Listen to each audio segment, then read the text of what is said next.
Pada saat sudah jalan 1 tahun lebih, dia dibunuh.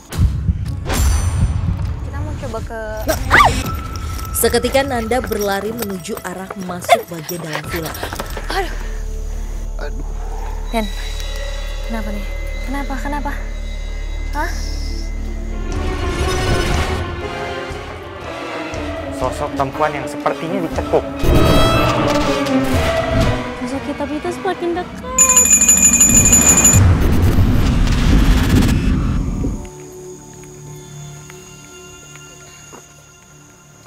Permisi. Wow, Gede banget ya. luas banget. Oke, perasaannya sebetulnya mungkin karena masih siang ya, jadi masih banyak cahaya. Walaupun tempatnya emang bisa dibilang serem banget gitu. Ternyata pas malam hari kesini sama Den di tengah malam, bener-bener bertolak belakang dengan apa yang aku rasain pada saat penelusuran siang. Apa yang udah kamu rasain di sini, Den? Aku sih melihat udah banyak sosok cewek ya, wanita. Wanita itu udah lalang kayak gini. Lalang, jalan. Depan pun juga sama. Banyak sosok wanita juga. Saya melihat sosok wanita, cuma ini beda banget. Dia kayak, nggak tahu ya, dia kayak ada bekas tusukan di badannya.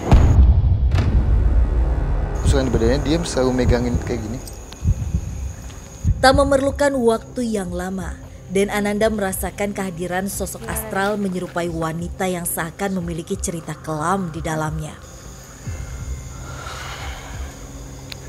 Kenapa, Den? Jadi dia sempat ada masalah di saat dia masih hidup. Dia bilang sama saya, komunikasi sama saya adalah dulu itu kehidupannya dia itu kayak dijodohin sama ibu bapaknya. Saking dia nggak mau meninggalkan tempat tinggalnya.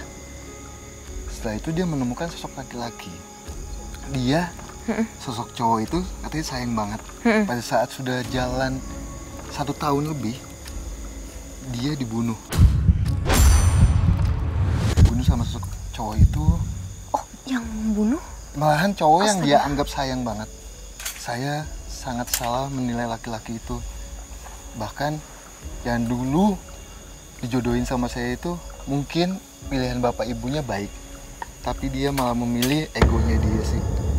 Dan jadi ini sosok Korin ya? Ya, jadi jin yang menduplikasi sosok wanita yang pada saat itu hidup. Tapi kenapa dia bisa di sini, Den? Apa pembunuhannya di sini atau dia dari tempat lain?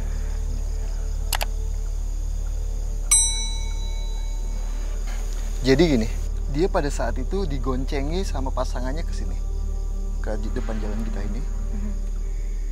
Setelah itu pasangannya itu tiba-tiba stop jalan, tiba-tiba menusukkan menikam badannya dia di bagian kanan sini. Setelah itu dibuanglah di sini. Itu kejadiannya sebelum atau justru sesudah adanya villa ini? Sebelum adanya villa. Sebelum adanya villa ini. Jadi dia bisa dibilang gentayangan dan mengganggu masyarakat sekitar. Makanya orang yang tinggal di dekat sini juga pernah ngomong, aku sempat dapat berita bahwa mereka sempat diganggu sama makhluk wanita di jalan raya ini persis. Dan ternyata sosok ini yang ngeganggu. Iya.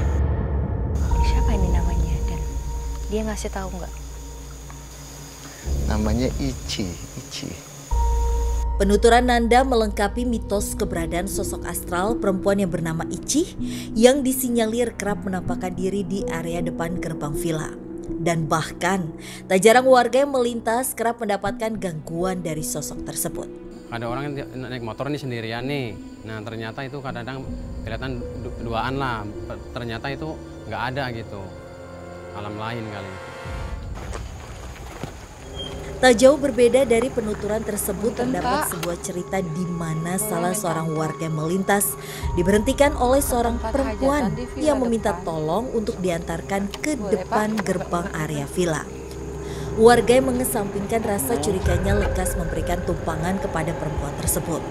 Akan tetapi setelah sampai di lokasi yang dituju, warga yang memberi tumpangan pun terkejut bukan kepalang di saat mendapati bahwa perempuan yang menumpang hilang tanpa meninggalkan jejak apapun.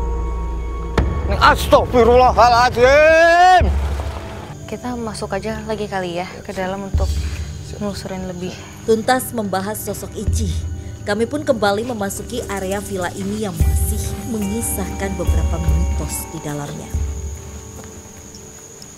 Perlahan tapi pasti, mitos yang beredar pun mulai terkuak. Hingga Nanda merasakan hal lain yang sama namun tak serupa di tempat ini. Wow. Pada saat saya buka, taunya kita ada di salah satu, bisa kita bilang kampung. Ini kampung sangat banyak sekali tempat tinggal ataupun yang banyak kegiatan. Ini yang kita di sini pun juga ada yang main sepeda. Ini samping sebelah situ. Ada apa di situ, Den? Ada tempat tinggal. Di sini ada yang lagi itu apa namanya? Kalau dulu zaman dulunya itu kayak apa sih namanya? Jadi ada ibu-ibu iniin kayak buat masakan kayak gitu. Cuma duduknya itu bersimpu begini, ya. bersimpu kayak gini. Dengan pakaian-pakaian Jawa. Pakaian-pakaian adat mbok-mbok gitu. Dengan selendang Jawa di sini. Cuma mukanya tua, ya bisa kita bilang mbok-mbok. Oke, oh jadi aku baru nangkep nih. Maksudnya kamu ngelihatnya ini adalah tempat. Kita udah masuk kampung dia. Pada saat saya sempat buka. Ini alam yang berbeda yang kamu lihat gitu ya? Jadi ini kampung sangat-sangat banyak penduduknya. Kalau dari kasat mata mungkin kita ngelihatnya hanya ini aja ya, hanya tempat yang ilalang-ilalang, pohon-pohon, tapi di sisi lain banyak penduduknya, banyak tempat tinggal. Bahkan tempat tinggalnya itu unik sekali, bisa kita bilang unik adalah dia model-model pendopo cuma hanya sepetak gitu. Oke, jadi ini tempatnya mereka ya, di alam lain gitu ya? Dia senang. Kata dia, gini, tangannya begini. Dia cuma ngasih gestur doang? Iya. Tadi persilahkan untuk masuk. Enak jalan. Oke, yuk. Jadi kalau di kita dengan kasat mata kita bisa ngelihatnya hanya ya tempat ini terbengkalai sebagaimana adanya gitu ya. Tapi kalau bagi orang-orang yang bisa melihat seperti kayak Dan juga adalah ini ternyata kalau dilihat di alamnya mereka, ini tuh kayak perkampungannya mereka justru. Kehidupan banget. Kehidupan dia sepetak tempat tinggalnya itu nggak jauh-jauh. Ini sepetak. Betul-betul kayak kehidupan zaman dulu banget. Awas. Apa yang lewat? Tadi ada yang kayak apa sih bahasanya adalah kayak main sepeda. Cuma sangat kencang sekali. Dia kayak ngetawain kita, kata dia, kayak gitu. Turun ke situ? Iya. Oke, saya kaget.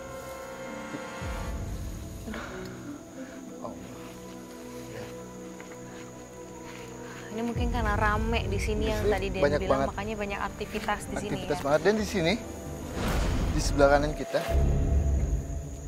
ada kegiatan dagang.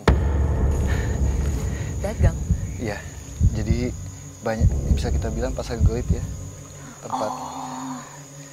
Jadi banyak yang berdagang dengan mejanya itu kayak penampilannya itu kayak ini apa? Model pakai bambu. Bukan kayak meja yang saat ini dipakai, pakai bambu. Masih tradisional ya? Masih banget. Di sini banyak. Di sini kan ada jalan dia kayak satu menuju jalan ke sana. Sebelah kanan itu. Ini persis sama yang tadi dibilang juga. Aku sempat dengar juga tentang mitos dari pasar gaib. Pasar gaib. Cuma memang pada saat penelusuran sore si bapak nggak ngasih tahu secara langsung di mana posisinya. Ini cuma ngasih kayak, karena kita posisinya udah di dalam kan. Ternyata pasar gaibnya itu di sini. Di sebelah sini. Nah, ini ada jalan setapak ini. Jadi jalan setapak ini kan naik ya, kalau nggak salah ya. Ini tanjakan. Jadi dia dagangnya itu ini meja gitu. Kayak biasa kita temui. Kayak kita ke pasar betul pada banget. umumnya ya. Betul banget. Kalau kata orang sini, kalau menurut orang sini gitu ya, ini kota namanya, dipanggilnya kota. Saya juga suka dengar gitu. Cuma suara kayak orang numbuk deras. Tak dapat dipungkiri, apa yang dituturkan Nanda semakin memperkuat adanya desas-desus mitos akan perkampungan maupun pasar gaib yang berada di area villa, yang mana dihuni oleh beberapa sosok astral menyerupai masyarakat Jawa terdahulu pada umumnya. Emang pakaian-pakaiannya hanya pakaian-pakaian zaman dulu banget. Jadi Kayak dengan menggunakan bebetan ya, kalau bahasa kitanya itu bebetan, habis itu kondean kayak gitu. Hingga sesuatu menarik perhatian Den Ananda. kita mau coba ke... Seketika Nanda berlari menuju arah masuk bagian dalam villa. Aduh.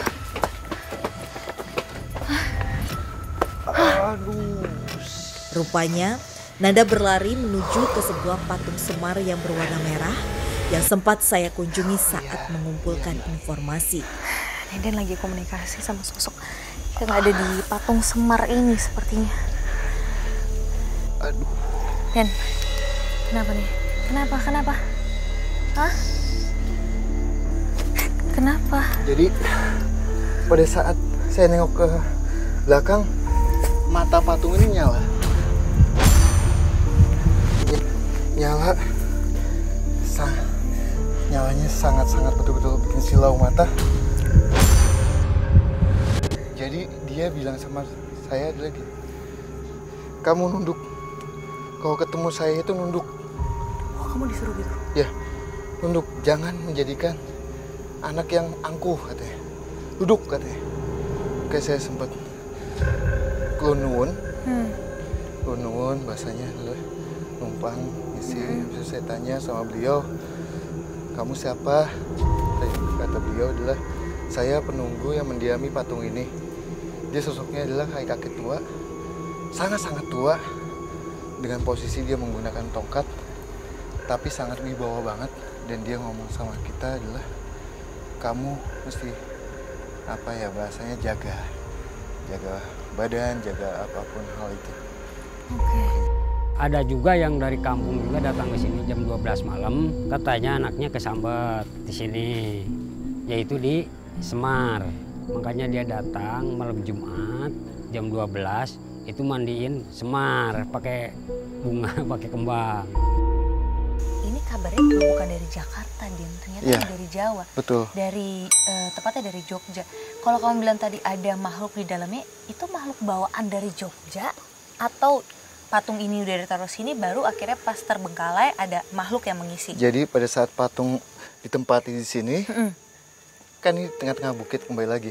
Ini ada di tengah-tengah bukit, makhluk yang ada di sini akan mendiami salah satu media yang bisa untuk menampung dia. Kayak gitu. Dan patung ini bisa jadi salah satu medianya. Betul ya? banget. Jadi sosok yang ada di sini adalah sosok kakek. Dan dia mungkin ada sambungannya juga kenapa pada saat itu anak muda itu sempat kesambet, kemasukan lah ya. Itu mungkin pesannya itu, jadi manusia itu jangan sombong. Bahasanya dia adalah bahasa Jawa ya. Menungso iku ojo punya sifat sombong ya.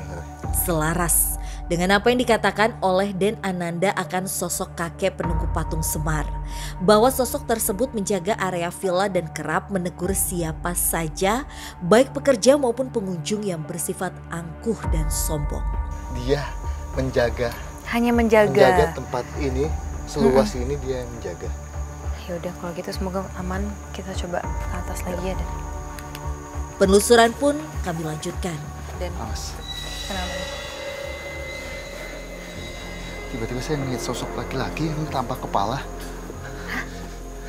Dan benar saja, Den Ananda pun mencoba mengejar sosok astral yang menarik perhatiannya. Tunggu, aduh. Allah. Aduh, ada. Ini ada. Aduh, jatuh nih dia.